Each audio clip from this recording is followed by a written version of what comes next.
Here we have a lovely 2024 Polestar 2, a dual motor all-wheel drive model with the optional performance package. Now, I tested one of these cars about a year and a half ago. It was only a single motor version, though as before, this is a lovely little liftback four-door. I think the design is absolutely fantastic. Even though this car is a few years old at this point, it looks just chef's kiss.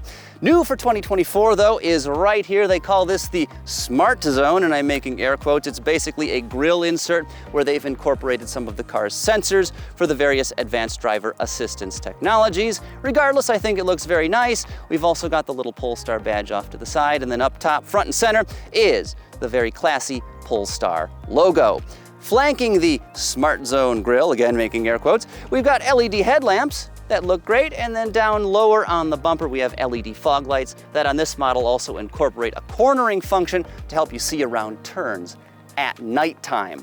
Under the hood, which is slightly popped, if I open it just like that, we see there is a 1.2 cubic foot front trunk, which actually looks a little bit larger than that number suggests. You've got enough space to carry the charging cable along with you if you choose so to do, and then maybe even enough room left over to keep your Chinese takeout warm before you get home. Alrighty, moving along the side, you can see this vehicle does feature beautiful 20-inch wheels. These are part of the $5,500 performance package, which also gets you larger front Brembo brakes. These are 14.8-inch rotors that are squeezed by beautiful gold-colored calipers. The performance pack includes a few other things as well, including more power. We'll get to that in just a minute. Plus, there's an Erlin's manually adjustable suspension system. And yes, you heard me right, manually adjustable. To tweak those dampers, you've actually got to crawl underneath the vehicle to turn the knob, and then at the back, you need to jack the Polestar 2 up to adjust those dampers. And I can't imagine what owners are actually going to go through with that. I mean, knock yourself out, but I can't imagine many Polestar buyers getting their hands dirty like that. Anyway, moving rearward, I absolutely love the mirror housings on this vehicle because there's almost no bezel at all, which gives it a super clean look. This car is also dressed in an optional $1,250 metallic paint job. It's not going to show up very well on camera, but this paint job looks fantastic. It's almost free of any orange peel or other defects. It looks really nice. And then of course, at the rear of the Polestar 2, you can see it is just as cleanly styled as the front. Again, this is a very attractive EV. I absolutely love the design. Popping this, you can see the liftback configuration. The glass sort of goes along for a ride with the trunk, and that gives you a surprisingly large opening. As this is configured right now, you've got about 14.4 cubic feet of storage space. That does include this underfloor cubby, which is a great place for keeping things away from prying eyes. If I lower this down again, you can see there's another section that does pop up, and that's great for keeping your grocery bags from tipping over and having your food spill out everywhere. Nobody wants that. So this is a very clever feature. And then of course, if you do fold the rear backrests down, that increases the overall cargo space in this vehicle to about 38.7 cubic feet, which is a surprisingly generous figure for what is a relatively small vehicle. But anyway, let's jump inside and check out the rest of the interior.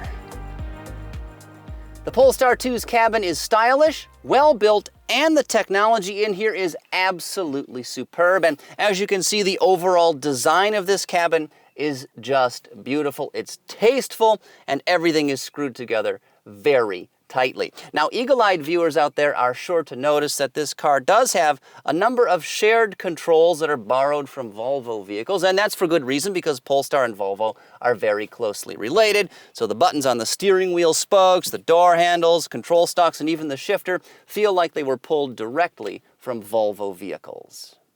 Now, this vehicle is also fitted with something called WeaveTech, which is a vegan fabric, and parts of it kind of feel like a wetsuit, which is surprisingly premium. We've also got reconstructed wood trim, which is made out of reclaimed birch, and it's got a bit of an open pore finish to it, which I do like quite a lot. And then, of course, also included in the performance package are these beautiful gold-colored seat belts. How cool is that? And of course, they match those calipers out on the outside of the vehicle.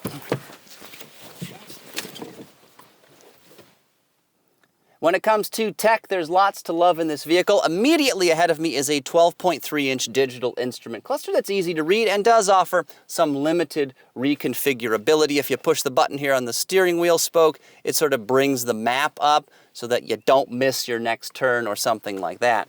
Then on the center of the dashboard here, we have an 11.5-inch touchscreen that runs a Google-based infotainment system. And I'll tell you, this is easily one of the best multimedia arrays available in the car business today. It is fantastic. Not only is it dead simple to use, you will figure this out in about 2 minutes if you own the vehicle, but it's also super responsive. It almost never stutters or lags or anything like that. And since this is Google-based, you do get Apple CarPlay, very good news, but since it's Google-based, you also have access to a whole range of different Google services, including Google Maps, which is always up to date. And just look at how quickly that moves. It's super, super impressive how performant this system is. But remember, with Google, if I tap on the settings here, if the service is free, you are the product, because if we go into settings, you can see there's a setting for ads. So be aware of that. Beyond all that, this vehicle also has 4 USB Type-C ports, 2 up front and then 2 for passengers in the back. There's a lot of great technology in here, though there is one thing that I do not care for. It's something that's common in other modern electric Volvos, and that is there's no traditional ignition button or switch. Basically, getting into the car with the key in your pocket or purse and sitting in the driver's seat is what turns it on, and that's super convenient probably 95% of the time, but it makes video production very difficult, which everybody's doing, right? Because the car is going to shut off. Additionally, if somebody in a passenger seat wants to access some vehicle functions, they may not be able to if no one's in the driver's chair.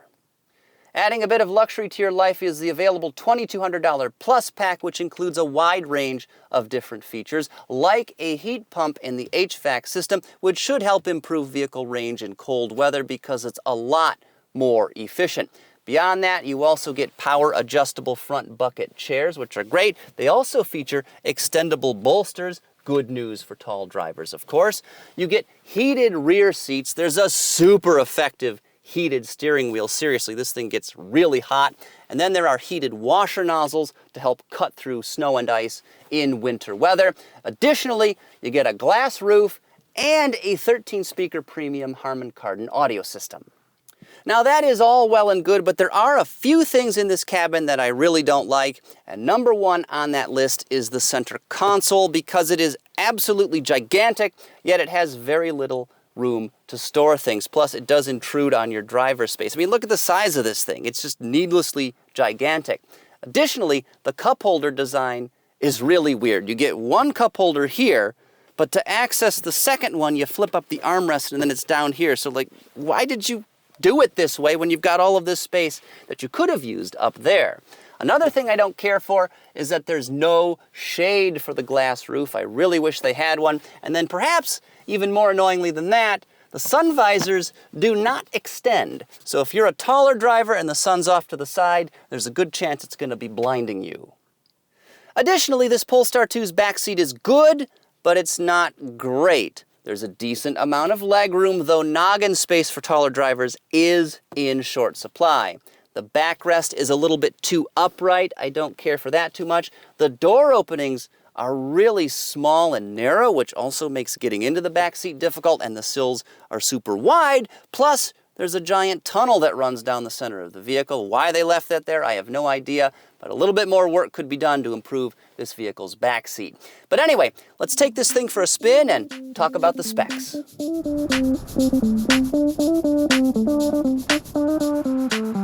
So there's some big powertrain news for 2024. Depending on the model, this Polestar 2's performance and efficiency have been significantly improved. The rear-wheel drive single-motor version of this car has a new 82 kilowatt-hour battery pack that provides up to 320 miles of range, and it DC fast charges at a max of 205 kilowatts, representing a very good upgrade because more range and faster charging are always great things.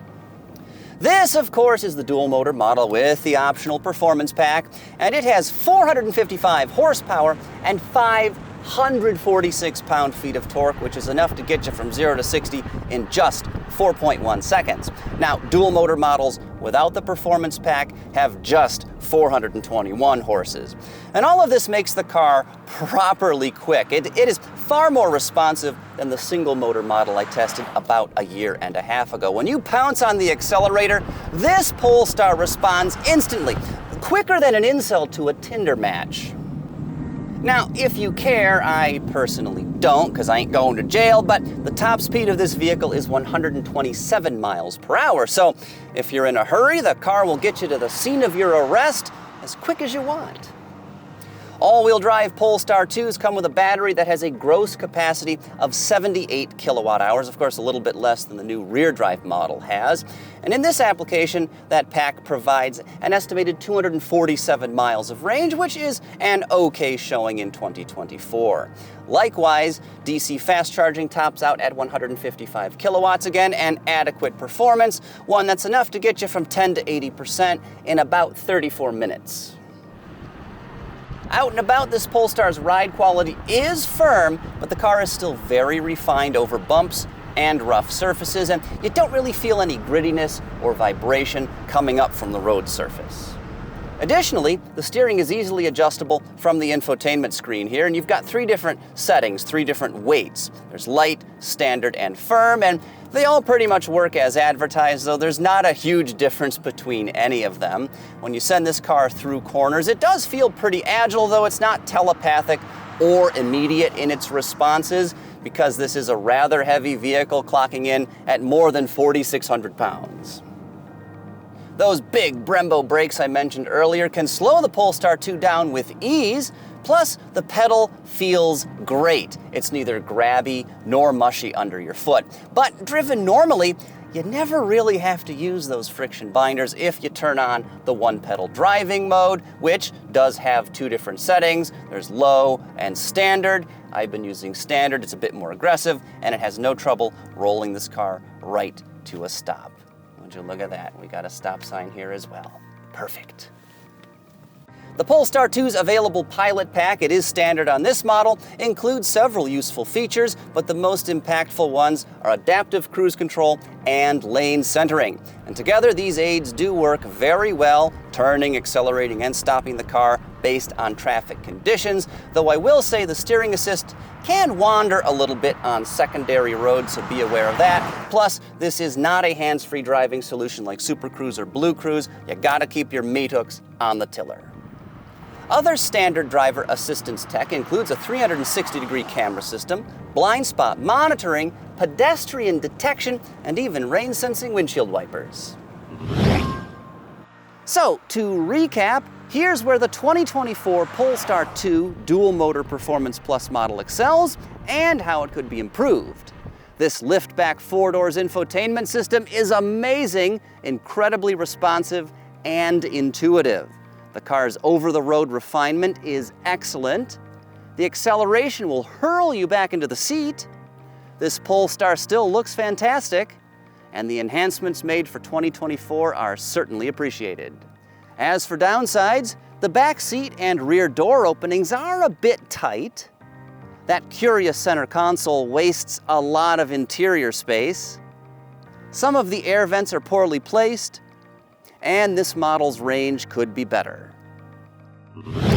So as it sits, our Polestar 2 tester here checks out for $65,650, including $1,400 in destination fees, which really isn't a terrible price for everything that you're getting.